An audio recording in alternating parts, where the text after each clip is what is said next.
I just wanted to say, when I was a new minister, my home church minister saw me at a conference and she said, "So what's your favorite part?" And I said, "Holding them in prayer after joys and concerns." And that has not changed.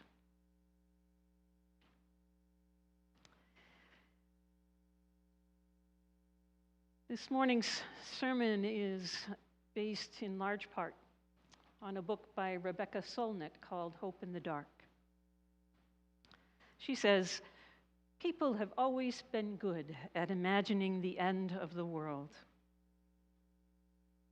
Perhaps this is because the future is unknowable, and we try to transform it into something certain, like the fulfillment of all our dread." She launches the premise of her book with the words of Virginia Woolf, who wrote during World War I, "The future is dark, which is, on the whole, the best thing the future can be, I think." Dark in this instance refers to what is inscrutable or unknowable, rather than what is terrible or monstrous. And the distinction is important because Solnit tells us hope locates itself in the premises that we do not know what will happen, and in the spaciousness of that uncertainty, there is room to act. In the spaciousness of that uncertainty, there is room to act. When we recognize uncertainty, we recognize we may be able to influence the outcomes as an individual or as a concerted group of people. Hope is an embrace of the unknown and the unknowable, an alternative to the false certainty of optimists who think everything will be fine without our involvement, or pessimists who think the world is going to hell in a handbasket and there isn't a damn thing we can do about it. She notes how both the optimist and the pessimist excuse themselves from taking any form of action, whereas to live with an open heart amid uncertainty invites possibility, creativity, an action that can lead to positive change. Because, she says, the darkness of the future is as much from the womb of creativity as it is from the grave. New ideas emerge from the seedbed of imagination and creativity in the shadows, where they take shape long before they appear in the limelight. Solnit calls this the mushroom effect. After a rain, mushrooms appear on the surface of the earth as if they come from nowhere. Many emerge, however, from a vast underground fungus that remains invisible and largely unknown. What we call mushrooms, mycologists call the fruiting body of the larger, less visible fungus. Uprisings and revolutions are often considered to be spontaneous, but less visible long-term organizing or underground work has often laid the foundation long before. Changes in ideas and values evolve through the creative expressions of poets, writers, scholars, musicians, orators, social activists, performing artists who draw murals on city walls, and influencers on social media. These are the messengers of hope who inspire us to act. Without hope, action is not possible. Solnit describes hope as the axe you use to break down doors in an emergency. Hope is the axe you use to break down doors in an emergency.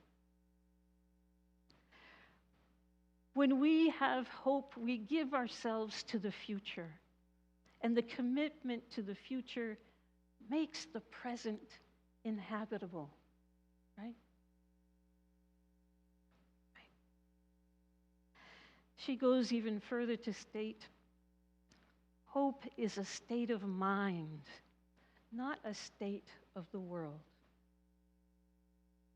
It is a dimension of the soul, not dependent on some estimate of a situation. Hope is an orientation of the spirit, of the heart, that enables us to transcend the present moment because it is anchored somewhere out there on the horizon that has not been made manifest yet.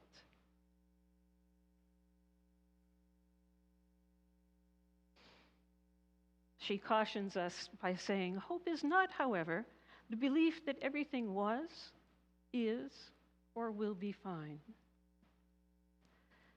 To achieve the fullness of its power, hope must emerge from critical thinking. Maria Popova tells us, critical thinking without hope is cynicism. Hope without critical thinking is naivete. But when critical thinking, imagination, and hope come together, positive change is possible. Throughout history, there have been groundswells, sea changes, and alternatives to the status quo that have been the manifestation of popular power rooted in hope.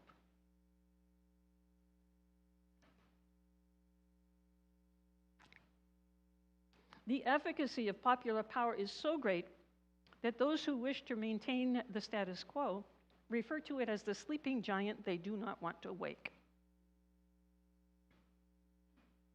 They engage in efforts to tranquilize and disempower the public by saying, another world is unnecessary, everything is fine, now go back to sleep.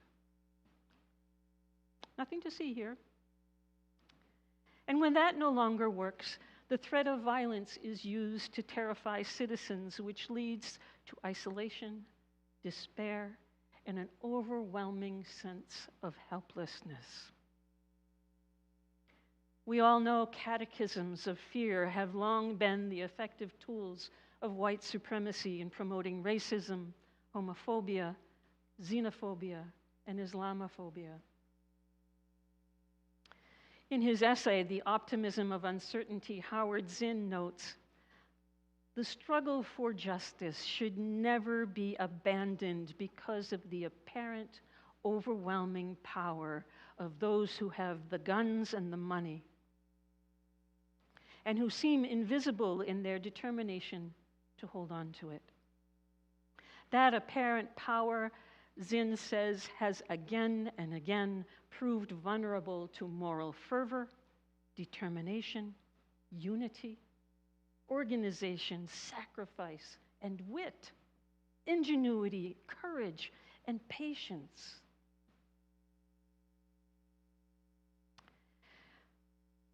When we find ourselves doubting the efficacy of popular power, it's important for us to remember how it has overturned regimes and rewritten social contracts in the past. For instance, the French Revolution in the 18th century, the Russian Revolution in the 20th century, the Arab Spring, in which a series of anti-government protests, uprisings, and armed rebellions spread across much of the Arab world in the 21st century. But we don't even have to look that far.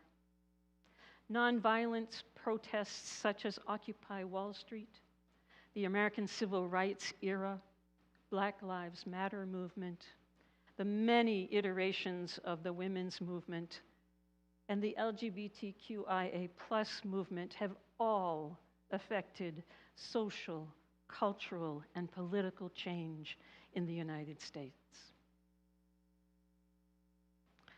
Mainstream media, however, would have us believe popular resistance is ridiculous, pointless, and even criminal. There are forces who would love to have us believe change is hopeless, that we have no power, that there is no reason to act. And if we do, we cannot win.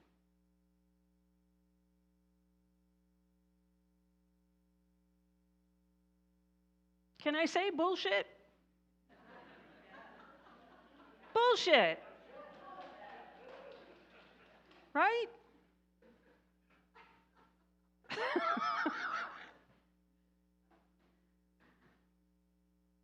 Gaslighting is a tool often used by the oppressor to promote amnesia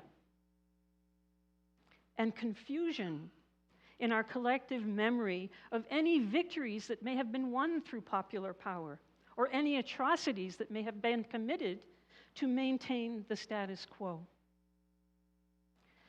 To counteract this amnesia, Solnit suggests we adopt litanies or recitations or monuments to these victories so they remain in the forefront of our minds as a source of inspiration and encouragement.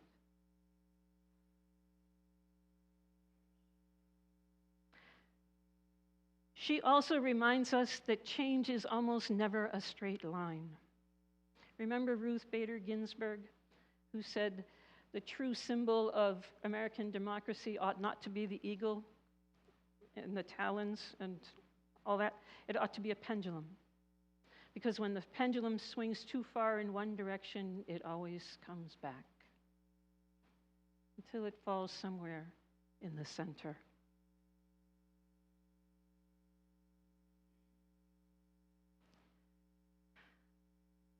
Change is a convoluted path full of surprises, gifts, and afflictions. For example, it took 50 years to abolish slavery in Britain, and another 25 years to end slavery in the United States, and 40 years for homosexuality to go from being a crime and classified as a mental disorder. I was still in social work when mental illness was a disorder. When not mental illness, homosexuality was a disorder. I was in my 30s. It's mind-boggling. And now it's widely accepted as part of the variety of ordinary, everyday life. And who would have thought that we would ever see a black family occupy the White House, or a woman run for president of the United States in our lifetime? Positive change is possible. And though backlashes may occur, they can never put the genie of freedom back in the bottle.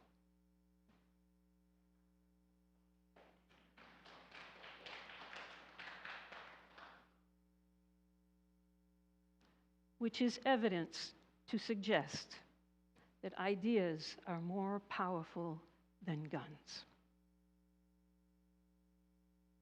So as we live boldly into this new year, I share these words of assurance from Margaret Mead.